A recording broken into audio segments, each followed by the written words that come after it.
Базарға кетіп бара жатқан образыңыз қанша тұрады? Таңдап қойғансың, мына образ ба мынау? Сен андай бір ше, күнде бір айнаның алдында 2 сағат таранып, 3 сағат сыланып, киімін былай киіп көріп, былай киіп көретін бір блогерлерге кетші ба сен жұмысқа? Менгі мына тізесі алдына 2 метр шығып кеткен, өзім магазин шалбары, өзім магазин кофтасы болды. Мен ондай нәрсе күтпесін. Мен киімді вообще үтіктемеген, маған таза болса болды, ыңғайлы болса болды. Үстімде жіп боп бұтымнан түсіп қалғанша кием киімдерді. Что нәрсе болмайды, онда сұрақ қойма маған. Көп адам үшін мейрам болса, мен үшін енді кішкене жылайтын күн. Себебі бүгін әкемнің туылған күні. Бүгін Ақерке досымның да әкесінің туылған күні ғой. Жаңа әкесін барып құттықтап, қуантып жатыр ғой. Көріп қуанып жатырмын да, әкең тірі болғаны қандай жақсы. Қарайып әйтеуір жүргені қандай жақсы қатармен бірге, әкең сағынған кезде бір әкеңе апарар жол үй емес мазарат болғанда. Ертең Алла нәсіп етсе Құран оқиық деп жатырмыз үйде. 5-6 адамның басын қосып, шелпегімізді пісіріп, бір қойымызды сойып. Ұйқымнан деп ерте сағат 4-те тұрдым. Бүгін айналайындар. Жалпы менің түсінігімде, менің өмір сүру графигімде жалпы таңертең деген нәрсе жоқ. Менікі түстен кейін кеш түн боп бөлінеді. Сондықтан таңғы уақытта мені іздеп мүлде әуре болмаңыздар. Мына ағашқа ғашық болып жатыр, мынаны қарасаңыздаршы, не деген әдемілік. Еще түсі жандай бір қанық жасыл емес та ше, бір көшті. Тастардың аппақтығына ғашық болып жатқаным ше. Біраз кісі сұрапты да, қайдан алдыңыздар деп. Мен білмеймін, қыздар, бұны қайдан алған ше, Сарыбай әп келді ау деймін. Әбей. Өзімнің 5 күшігім аздай. Көшті болып тұр.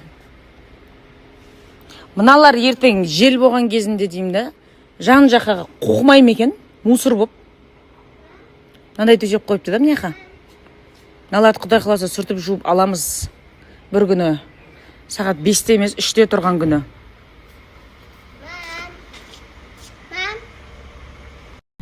Ремен тақпауды абырой көретін жастан өтіп кеттік ау деймін, дешевый понттан. Әй, жаман айтпай жақсы жоқ, айтқан жерден аулақ, резко тоқтап қалса, баспай мына лобовойға қадалмауыңдан сақтайды ғой бұл. Әй, жалмауызға да жан керек, 5 бала шаға бар, айналайындар. Бетім қазақтың даласындай бетпақтала болып жайылып жатыр, бірақ бар ғой бүйтіп қатты тартып күлсем ямшыға шығады екен. Бетінде ямшыкысы бар қыздар сүйкімді келеді деген сөзге қатты еліктеп атқан сенің құрбың. Қатты тартасың, бірақ даганса ше. Сәл ізі. Әй, наяқты екеу екен сүйкімдікменен қалды осы жерде болды. Әй, жер басып жүрген жұмыр басты пенденің жаратқанға айтатын зары таусылмаған. Асан қайғының зарында етіп зарлып, көзімізді жасқа толтырып, етегімізді жасқа толтырсақ та, әй, сенің, менің, оның туғаннан, туысынан, әкесінен, шешесінен мықтылар да мына өмірден өтіп кеткен. Қаражар ешкімді ұмыт қалдырмайды, кезегімен жалмай береді.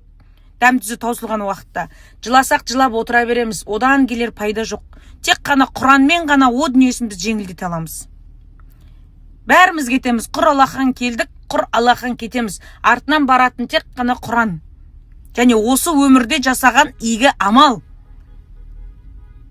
Тірімізде жақсылық жасайық.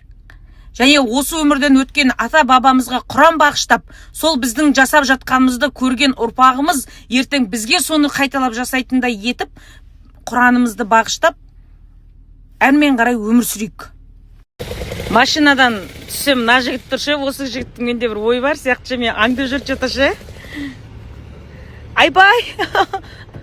Күйеуіңіз бар ма? Соқсын. Бағасын ба? 5 балам бар.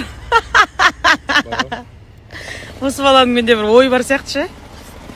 Сұлуға сұлу қарашы, жүрсін өзің қарашы. Эбей, әне.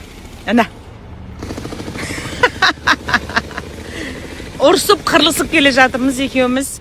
Бір нәрсе алу керек еді, ертең барайық деді, мен бүгін барайық дедім, в общем. Адамның ойын, планын бәрі бытшын шығарады, тұра салып ше. Аяққа барамын деп, бармай көр сосын.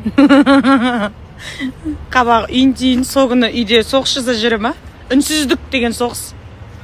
Әлемді Құдай жаратқан, қалғанын Қытай жаратқан деп, Қытайға жете алмай жатырмын ғой. Қытайға жетсем, мынандайлардың шекесінен шертіп тұрып ше. Ақшаның бетіне қарамай, юанымен төлеп, үйдің ішін толтырып алады немше. Ойбай, китайский ма деп, бір кісі соқып қалатындарың бар, біздерді. Ойбай, мынаны қараңдар бетеді. Блогерлердің барлығы Қытайдың затын әкеп сатып дейді.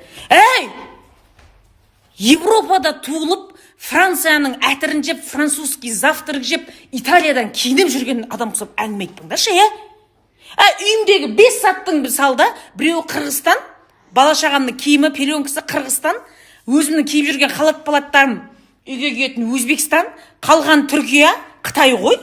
5 саттың 4-еуі осы ғой, басым көпшілігі Қытайдан тұрады. Өйтіп кісі оқ баласындар, Мына үйімде не зат бар, бәрі Қытай. Мынаның бәрі Қытай. Мына диван, люстра, стол, орындық бәрі Қытай айналайындар. Бала-шағамның 1-2 ішетін витаминдері бар, олар Қытай мысалы. Менің еще ағза тазалайтын шөп шәйлерім бар, барлығы Қытай. Ойпырмай. Өзі бұлай болған ғой. Қытайдың бар ең арзан нәрселерін әкеледі да, біздікілерші. Ең арзанын. Мына бір бетке жағатын крем 2000 теңге десе, қымбат, бізге 1000 теңгеден бер дейді да. Олар жоқ десін ба, алдына кеп тұрған адамды.